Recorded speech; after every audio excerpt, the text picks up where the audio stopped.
Remember the days when Sony made the term music phone a thing with their Walkman series phone?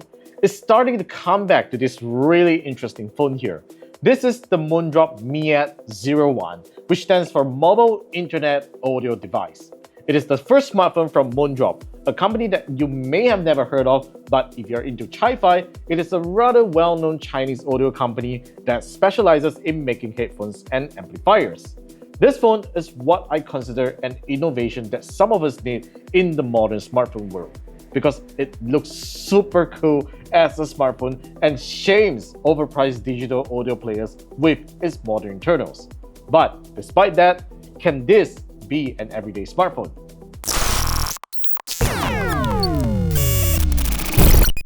The short answer is no. This phone isn't going to replace your steady iPhone or proper Android phone. But before I tell you why, let me get started with the things I like. First of all, the packaging. Ooh, that's my waifu right there. But anyway, this is a really unique packaging with an anime character instead of just the smartphone itself, which is similar to most Moondrop products, and I think it really makes a nice shelf decoration. There's no charger included inside the box, but you get a USB-C cable, SIM ejector, and a manual. The MIAD01 is a pretty thick smartphone by modern standards, but compared to digital audio players, it feels amazing. The build quality is pretty solid despite being a full poly-covered body. There is a nice textured back that offers a good grip and run your fingers over in case you have anxiety. And it has an interesting bump on the top that I presume is where the DACs and audio components are located. As a music enthusiast device, you get two headphone outputs, a 3.5mm single-ended and 4.4mm balanced output. They are powered by dual Cirrus Logic DACs that can deliver 24-bit audio and 132 decibels of signal-to-noise ratio. However, what I am really impressed with the MIAD01 is the choice of internals Moondrop chose for its first smartphone. Instead of using an outdated and power-hungry SoC that you'll find on every digital audio player, it uses a mid-range MediaTek Dimensity 7050 chip paired with 12 gigs of RAM and 256 gigs of storage. The latter can be expanded with a micro SD card, which is required if you intend to store a lot of lossless audio files. There's also a large dual curved edge 6.7-inch Samsung Full HD Plus AMOLED display that refreshes at 120Hz with 1920Hz PWM dimming, a 5000 mAh battery that supports 33 watts wireless fast charging, while the USB-C port supports USB 3 speeds for fast file transfers. All these things blow away almost every digital audio player in existence. As a smartphone, the MIAD01 has decent everyday performance despite only having a mid-range chipset. It supports 5G connectivity and VoLTE in Malaysia. It ships with Android 13 with basic Google services. It has a default retro theme with a waifu wallpaper and 8-bit app icons. It even has retro 8-bit ringtones that sounds darn cool.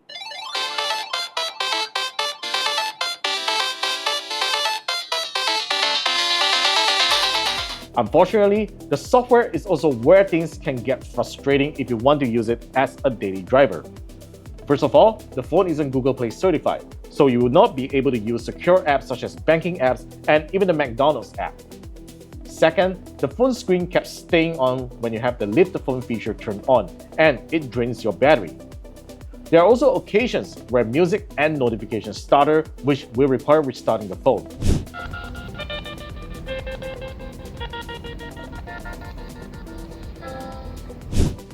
Finally, I'm not sure if the ambient sensor on my unit is faulty because it occasionally sets the brightness to the lowest when I have adaptive brightness turned on. In addition, the dual stereo speakers don't sound great and they lack bass, which is disappointing for a music phone.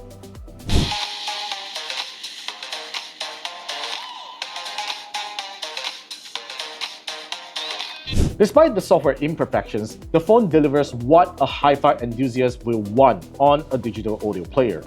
It has a frequency-adjustable 8-band equalizer that allows for very precise audio tuning. The built-in hi-fi music player can play DSD files and has even more extreme audio adjustment with the MSEB feature. You also get a library of high-res audio files that you get to stream at no extra cost. In terms of the audio listening experience, the dual Cirrus Logic DACs push impressive power and details to my headphones even at just 50% volume level.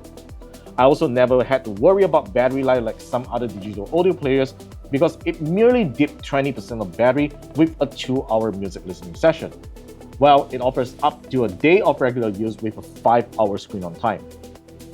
The worst thing about this phone is its cameras. Though I'm happy that the dual cameras take wide and ultra-wide shots with decent native resolutions, they're just not that great even for social media posts. And allow me to say, even the 7th gen iPod Touch with an 8 megapixel camera takes better looking photos than this phone.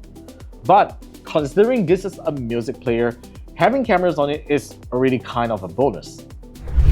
Ultimately, Moondrop's first attempt at a smartphone is a bold move that shows its competitors that making a smartphone with high-end decks is possible. But unfortunately, at the expense of poor software and cameras, which is unacceptable for modern smartphone standards. And it is the very reason you shouldn't use it as a daily driver. I really don't blame Moondrop because making a good smartphone really isn't that simple and it requires a lot of resources that they probably can't afford for now.